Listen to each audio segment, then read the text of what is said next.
Certains croient qu'on verra la fin du monde en décembre 2012. C'est alors que prendra fin le calendrier Maya. La journaliste et auteure France Gauthier s'est penchée sur le phénomène. Elle nous parle de sa vision du 21 décembre 2012.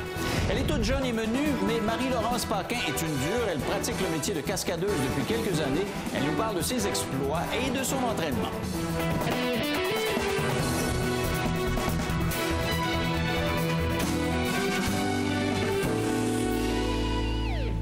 Ce soir, j'ai l'impression de participer à un événement attendu. Depuis le dernier passage de France Gauthier à l'émission, où on s'est engagé à parler de décembre 2012, un espèce de sujet qui foisonne sur Internet, j'ai eu des centaines de courriels. Elle a eu des centaines de courriels. Quand est-ce que vous allez faire l'émission sur décembre 2012? C'est ce soir. Alors, en vertu de ce qui circule un petit peu partout, en 2012, ce sera la fin du monde. Il vous reste 2 ans. On en parle avec France Gauthier. Bonsoir, France. Salut, Denis. Est-ce que c'est vrai? D'abord, parlez-moi, c'est quoi le calendrier Maya? C'est quoi cette histoire-là? Avant de parler des prophéties de fin du monde en 2012, c'est quoi le calendrier Maya? Je vais commencer par te parler du 21 décembre 2012. On parlera du calendrier Maya après. Est-ce que le 21 décembre 2012, c'est la fin du monde? Êtes-vous prêts pour la réponse? Parce que moi aussi, j'ai reçu des centaines de courriels. Quand est-ce que vous allez venir parler de 2012, Mme Gauthier? Êtes-vous prêts pour la réponse? OK, je l'écris, là. Que va-t-il se passer le 21 décembre 2012? Non. Rien, avec un E majuscule. Mais, je vais y aller, moi, là. Bon, c'est beau. Non, mais c'est quoi cette histoire-là, d'abord? Alors, je peux élaborer pendant 25 minutes sur rien, par exemple, parce que tu sais comment est-ce que je suis capable de jaser. Alors, il y a effectivement le calendrier Maya qui, supposément, se termine le 21 décembre 2012, OK? Parce que ça aussi, c'est une question d'interprétation. Alors, on peut commencer avec le calendrier Maya, puis je te parlerai aussi des prévisions plus scientifiques, astronomiques, parce qu'il y a une conjoncture astronomique associée à décembre 2012. Il y a aussi des prophéties qui viennent de plusieurs peuplades et cultures ancestrales. Même que Nostradamus aurait prédit cet événement-là en 2012, mais c'est drôle qu'on n'en entendait pas parler avant 2000, les prédictions de Nostradamus pour 2012. Le bug de 2000, à ce moment-là, on avait tellement peur du bug. Alors pour l'analogie... On a le temps d'avoir peur d'autre chose. Pour l'analogie, tu as raison, il va rien se passer le 21 décembre de plus qu'il s'est passé quelque chose le 31 décembre 1999 à minuit, alors qu'on pensait que ce serait la fin du monde puis que les ordinateurs allaient planter partout sur la planète puis qu'il n'y a plus rien qui marcherait. Qu'est-ce que c'est le 21 décembre 2012? C'est une interprétation, entre autres, oui, du calendrier Maya, que les Mayas avaient développé une technique pour décrire et nommer le temps, en fait, calculer le temps, qui était extrêmement précis. Et dans leur prédiction, supposément que le calendrier Maya se termine le 21 décembre 2012, au solstice d'hiver. Ça, c'est une interprétation parce que j'ai lu des scientifiques sur Internet et ailleurs qui prétendent que, oui, c'est autour de cette date-là, mais ce serait même pas le 21 décembre. Il y en a un que je trouve extrêmement intéressant et crédible qui s'appelle Carl Kalman, qui est un biophysicien suédois, qui, lui, prétend que ça va être en mars 2011. Donc, c'est encore plus proche. Dépêche-toi, si tu as quelque chose à faire avant.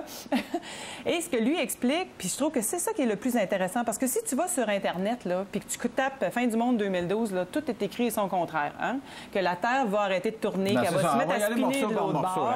Allons-y d'abord avec les changements au niveau astronomique, parce qu'il va y avoir quand même des changements au niveau astronomique. On le voit, là. OK, mais je reviendrai avec le calendrier Maya après, d'abord. OK, les astrologues, eux, disent que ça va être une nouvelle ère. Non, mais je parlais des astrologues. Okay, les astrologues, eux, disent que ça va être une nouvelle ère. L'ère de qui, là?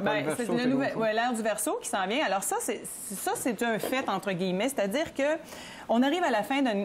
Allons-y du côté astronomique, puis après ça, astrologique. On arrive à la fin d'un grand cycle de 26 000 ans. Le grand cycle de 26 000 ans, c'est ce qu'on appelle aussi la procession de la Terre, procession des équinoxes.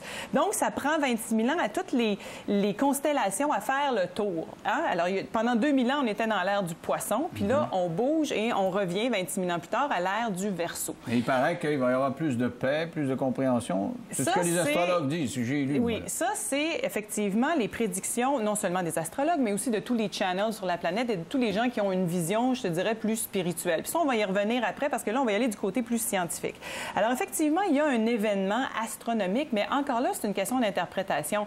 Il y avait un documentaire récemment qui passait à Canal D qui s'appelait Nostradamus 2012, puis ça commençait en expliquant que le 21 décembre 2012, peut-être que le Soleil ne se lèvera pas, parce que quand il va se lever, il va être aligné directement avec la Terre puis le centre de la Voie lactée. On appelle ça un alignement galactique, et que ça pourrait créer des cataclysmes incroyables sur la planète. Et c'est là que tu entends, puis quand tu vas sur Internet, là, tout est écrit son contraire, c'est-à-dire que la Terre va arrêter de tourner, qu'elle va se mettre à spinner dans l'autre sens, que les pôles vont s'inverser. C'est des affaires de fou, ça. Bien, en tout cas, car si ça arrive, ça arrivera, là, mais mettons non, que non, ça s'inverse, on va tout mourir de la sens. gang, là, ça marche pas. Ça fait pas beaucoup de sens, hein? Non. C'est vrai que moi, ce que je pense, en plus, ce qui est intéressant, parce que je parlais avec un de mes amis qui est astrophysicien, qui m'expliquait, parce qu'il a fait des petites recherches pour moi en plus, pour le fun, il me disait, tu sais, cette période-là d'alignement galactique, là, ça se passe sur une période d'à peu près 40 ans. Alors, 2012, c'est juste un autre solstice où est-ce que la Terre va être à peu près alignée avec le Soleil, avec le centre de la galaxie, ce qui veut dire que ça change pas grand-chose. Sur 40 ans, il ne s'est rien passé avant, puis il ne se passera rien pendant, puis il ne se passera rien après, OK? Fait que ça, c'est au niveau astronomique. Revenons aux Mayas, où, bon, tiens, on va passer par les peuplades avant, parce qu'il y a plusieurs cultures ancestrales qui auraient prédit aussi des changements, des bouleversements majeurs à notre époque.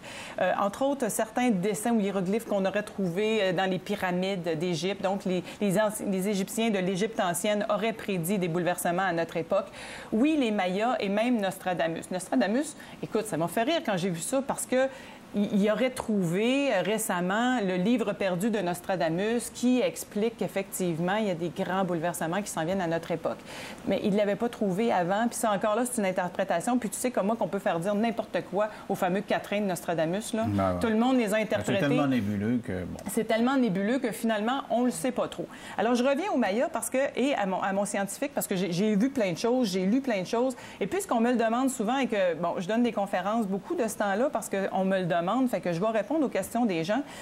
Il y en a un qui a attiré mon attention plus que les autres, Carl Kahneman, là, dont je te parlais, qui, lui, est allé au Guatemala dans les années 70 et qui est allé... Il est tombé en amour avec les Mayas, puis il a essayé de comprendre qu'est-ce que les Mayas voulaient faire exactement avec leur calendrier.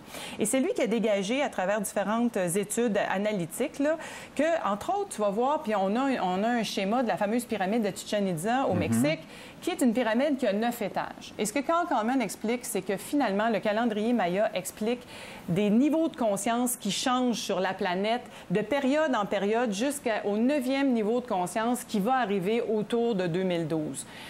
Qu'est-ce que ça veut dire? Et là, moi, ce que j'ai trouvé intéressant là-dedans, c'est que le niveau de conscience en question, il évolue à une vitesse exponentielle. Fait que, mettons que le sixième étage de niveau de conscience est arrivé 3000 ans avant Jésus-Christ, quand le langage est devenu très répandu partout sur la planète et que les êtres humains ont été capables de communiquer entre eux. OK? Le 7e niveau est arrivé pendant la Révolution industrielle, au milieu du 18e siècle. Alors ça, c'est 1750, les machines à vapeur. Bon, alors autre niveau de conscience, parce que là, on commence à relier les gens les uns aux autres sur la planète. OK? 8e niveau de conscience arrive à peu près autour de 1999. Là, tu vois que ça va vite, là. Entre le 99 et 2012, il y a 13 ans, il y avait 250 ans avant, puis il y avait 3000 ans avant, là. C'est quoi 99, c'est la révolution technologique. Tout le monde a Internet dans sa maison. OK. Mais mettons que tout le monde a Internet dans sa maison autour des fins des années 90. Non, je te dis qu'est-ce que lui écrit dans ses études. OK? Et prochaine étape, 2012, 9e niveau de conscience. OK? Comment ça marche pour lui? Ce qui explique, c'est que c'est un nouveau paradigme, une nouvelle matrice qui s'installe sur la Terre. Puis quand une nouvelle matrice s'installe, elle englobe les fondements de l'autre d'avant, mais ça nous permet de transmuter, d'arriver à un autre niveau qu'on peut même pas comprendre quand on n'est pas dedans. Mais là, ça veut dire quoi? Qui aurait dit il y a 15 ans, tout le monde va avoir Internet dans sa maison puis qu'on va communiquer? Mais le niveau de conscience, dire, dans quelques années, on pourrait tous se mettre à croire à des choses qu'on ne croit pas actuellement, je sais pas. Moi. Entre autres... Moi, je vais te l'expliquer comment est-ce que moi, je le comprends, OK? Parce que je l'ai vécu. Il y a quelques années, quand je faisais mes recherches pour écrire mes livres, je lisais des textes de plein de monde, dont, entre autres, un gars qui s'appelle Eckhart Tolle, qui est le nouveau gourou de Oprah, et qui a écrit le livre Nouvelle Terre, puis qui a écrit Le pouvoir du moment présent. Le pouvoir du moment présent, c'est un excellent livre. Eckhart Tolle est une espèce de channel, finalement, qui a vécu une espèce d'éveil cosmique. Puis après ça, il s'est mis à canaliser les enseignements qu'il transmet là-dedans. Attention, là, parce que ceux qui ne suivent pas, là, t'es rendu loin. Un channel, c'est quelqu'un ça veut dire quelqu'un qui est connecté direct à une autre forme de conscience, mettons. OK? Il y a des médiums qui parlent aux morts, puis il y en a qui canalisent une autre forme de conscience. OK, mais l'autre forme de conscience, ça peut être d'autres personnages antérieurs. Ça peut être des personnages, mais c'est surtout des niveaux de conscience. Donc, ça peut être des maîtres, ça peut être... Il y a toutes sortes de noms. Non, mais il parle à des gens qui sont morts.